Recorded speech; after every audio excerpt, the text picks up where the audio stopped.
ఈ శనివారం రోజున శ్రీవారి బ్రహ్మోత్సవాలకు ఆ పేరు ఎలా వచ్చిందో తెలుసుకుందాం. పద్మావతి వివాహానంతరం స్వామివారు శేషాద్రి కొండపై తొండమానుడు నిర్మించిన మందిరంలో కొలువున్నాడు. ఆనాటి నుండి బ్రహ్మదేవుడు ఉత్సవాలను ప్రారంభించారు. శ్రీనివాసుని ఉత్సవాలకై బ్రహ్మదేవుడు ఉత్సవ శ్రీనివాసుడు, ఉగ్ర శ్రీనివాసుడు, సర్వాధిక శ్రీనివాసుడు, శ్రీలేఖక శ్రీనివాసుడు అంటూ 4 మూర్తులను వేద సాంప్రదాయం ప్రకారం నిర్మించారు. ఆ మూర్తులు ఇప్పటికీ సాంప్రదాయబద్ధంగా పూజలందుకుంటున్నాయి. ఇలా బ్రహ్మ ద్వారా ప్రారంభింపబడిన బ్రహ్మోత్సవాలలో శ్రీనివాసుని వైభవం శోభాయమానమై లోక కళ్యాణకారకమవుతుంది. ఆనాడు బ్రహ్మాది దేవతలచే పూజింపబడిన వెంకటేశ్వర స్వామి సప్త ఋషులు, జగద్గురు ఆది శంకరాచార్య, శ్రీ రామానుజాచార్య, శ్రీ కులశేఖరాళ్వారులు, శ్రీ తాళ్లపాక అన్నమాచార్యులు, శ్రీకృష్ణ దేవరాయలు వంటి వారి సేవలందుకున్నాడు. శ్రీ తిరుమల తిరుపతి మహాక్షేత్రంలో భక్తజన సంరక్షణార్థం శ్రీమన్నారాయణుడు అర్చావతారుడై వెలిసి ఉన్నాడు. అనగా వెంకటాచలానికి తుల్యమైన దివ్యక్షేత్రం ఈ బ్రహ్మాండమంతటిలోనూ మరొకటి లేదు. అంటే బ్రహ్మాండం అంతటిలోనూ మహోత్తమమైన దివ్యక్షేత్రం శ్రీ వెంకటాచల క్షేత్రం తిరుమల.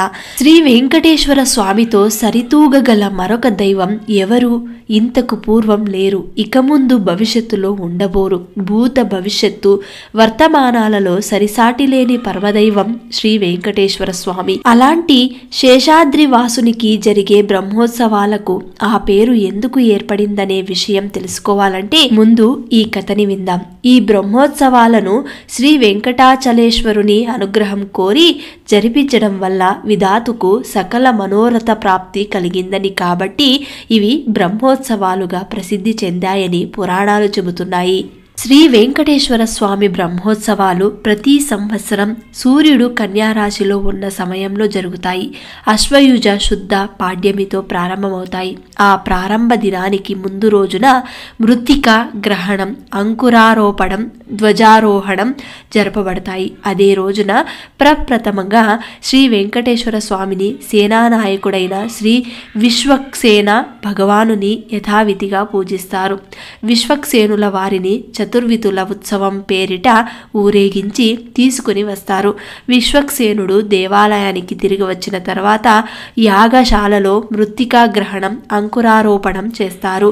అలాగే ధ్వజారోహణం ఎలా చేస్తారంటే ఒక దృఢమైన నూతన వస్త్రం పైన శ్రీ వెంకటేశ్వర స్వామిని వాహనమైన గరుత్మంతుని చిత్రాన్ని లిఖిస్తారు.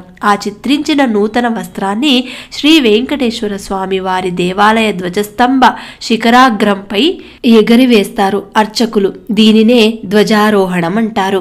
గరుత్మంతుడు తన ప్రభువైన శ్రీ వెంకటేశ్వర స్వామికి జరగబోతున్న బ్రహ్మోత్సవాలకు ఊర్ధ్వలోకాలోని సకల దేవతాగణాలను విచ్చేయవలసిందిగా ఆహ్వానిస్తున్నట్లుగా ఆ సమయంలో వేద పండితులు మంత్రపఠనం చేస్తారు.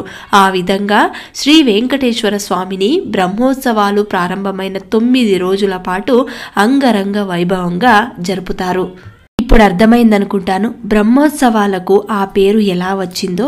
ఈ విషయం తెలియని వారికి 10 మందికి ఈ వీడియోని అందించి షేర్ చేయండి. అలాగే ఒక చిన్న లైక్ చేయండి ఫ్రెండ్స్. మళ్ళీ ఇంకొక మంచి కథతోటి మీ ముందుంటాను. అంతవరకు సెలవు. సర్వేజన సుఖినో భవంతు.